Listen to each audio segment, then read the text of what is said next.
grande amico Lorenzo ti ha parlato del servizio, della cura e del rispetto. Credo che sia stato davvero esaustivo e ci ha ben spiegato perché è così importante il concetto di securi nella disciplina sportiva inventata dal Ludosport. Quindi abbiamo chiari i concetti di servizio, cura e rispetto. Ma come possiamo avere cura e rispetto del nostro avversario se non siamo in grado di controllare il nostro colpo, controllare la forza che imprimiamo ai nostri attacchi? Come facciamo a parlare di cura e rispetto nei confronti dell'altra persona se davvero non abbiamo noi per primi il controllo di quello che facciamo? Ecco perché è veramente importante il controllo. Ma cosa vuol dire saper controllare una tecnica? Cosa significa riuscire a essere in grado di arrivare a toccare il nostro avversario senza però effettivamente fargli del male? Questo è veramente importante, non fare male al nostro avversario. Certo, stiamo parlando comunque di una disciplina di combattimento, quindi è normale che ogni tanto succederà che ci arriverà qualche colpo un pochino più forte e magari ci farà anche qualche livido. Ma per questo è veramente importante esercitarsi sul controllo. Cosa significa saper controllare una tecnica? Significa che il 90% delle volte che io eseguo quella tecnica, circa chiaramente,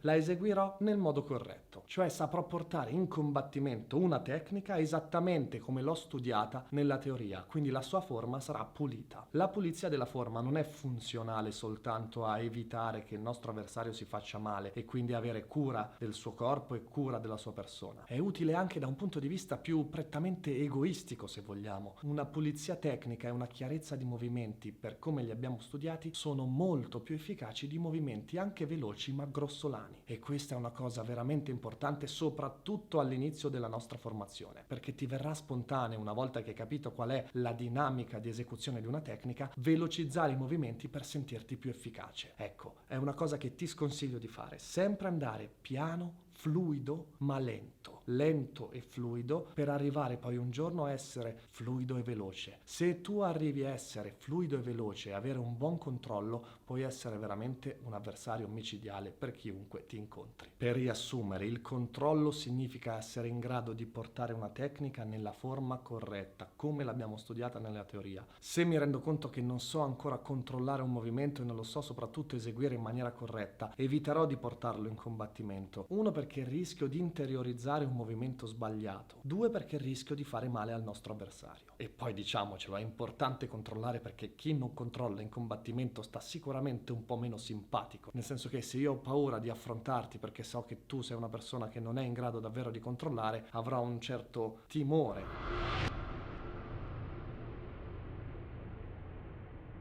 Quindi io controllo se sono in grado di portare una tecnica a una velocità e in una forma che mi consenta di fermarmi nel punto giusto, che non è troppo prima né troppo dopo. Infatti, quello che vorrei che fosse chiaro non è che una persona che non controlla è in errore solo perché rischia di fare male all'avversario, ma c'è un discorso anche proprio funzionale. Se un fendente io lo faccio nel modo corretto, sarà un fendente veloce ed efficace. Se il mio fendente andrà troppo in basso o troppo in alto, ho il rischio di perdere dei secondi buoni, come abbiamo già detto è importantissimo in questo sport averci una buona reattività e un buon tempismo, e quindi perdere secondi può essere veramente determinante. Oppure se io arrivo troppo in alto non tocco la testa del mio avversario e quindi non sono andato a bersaglio e il mio punto non è valido. Magari ho eseguito un fendente veramente in un momento efficace, ma devo saper arrivare a toccare senza fare male, ma toccare è veramente importante.